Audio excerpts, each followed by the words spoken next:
ko nang nakasama si Rico Hizon sa GMA7. Bagito pa ako noon. Pero nang bisitahin ko ang bahay niya sa Singapore, tila wala siyang pinagbago. I remember na na-starstruck ako nung unang na-meet ko si Rico Hizon kasi syempre ako ay isang hamak na PA lamang nung pumasok ako dito. Tapos biglang nakita ko siya, parang sikat na itong taong to. Dito ko nakita ang kanyang mga naipundar, isang malawak na koleksyon ng artworks na gawang Pilipino. Kahit na malayo ka sa Pilipinas, ay parang malapit ka. Nandito na yung obra maestra ng mga Pilipino. Nandito mga obra maestra, nanonood pa ako ng GMA Pinoy TV. Kompleto talaga. Hindi ko na kailangan umuwi sa Pilipinas.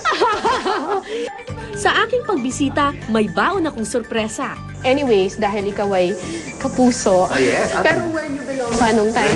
Where you belong. Ang ganda nung Anyway, ito panood mo. Talaga pong maraming tao. Nakikita po natin yung mga... Oh my goodness gracious! Ang bagito mo dito. Ang taas ng buhok ko, kapal! Si Rico Hizon, nag-uulat. Nagsimula si Rico bilang production assistant sa Uncle Bob's Lucky 7 Club hanggang sa naging producer at naging reporter siya para sa mga dating programa ng GMA7, Issues and Answers at Viewpoint. I remember this was the year that GMA7 acquired its first OB van. Oh yes, yes. 1995 because we had to prepare for the people visit. Dala ko rin ang espesyal na mensahe galing sa kanyang idolo at kasamahan sa trabaho noon. Pero yung si Rico, naniniwala ako na he's got what it takes to be a successful journalist.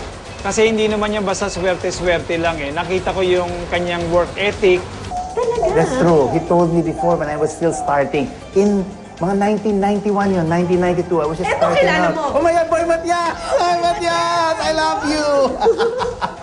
Ako kay si Rico. Tahimik si Rico pero magaling na reporter. I will never forget GMA because I mean the best parts of my career were with news and public affairs for 7 years, 1988 to 1995. Mula sa GMA7, 7 taon siyang nagtrabaho sa CNBC Business News hanggang sa lumipat siya sa British Broadcasting Network o BBC noong 2002.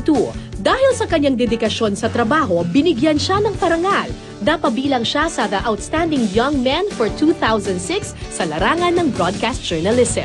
Noong 2008 naman, tinanggap niya ang Pamana ng Pilipino Presidential Award for Excellence in International Journalism.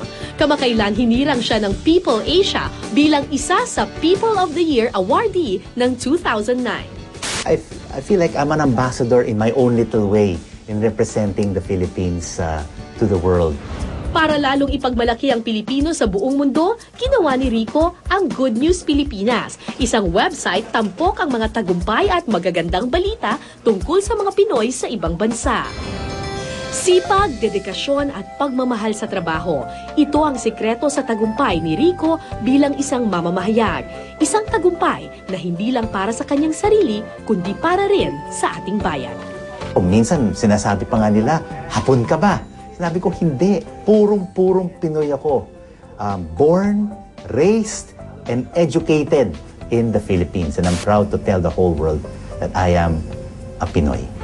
Hello everyone, glad you could join us for this edition of the Asia Business Report on BBC World News. I'm Rico Hizon.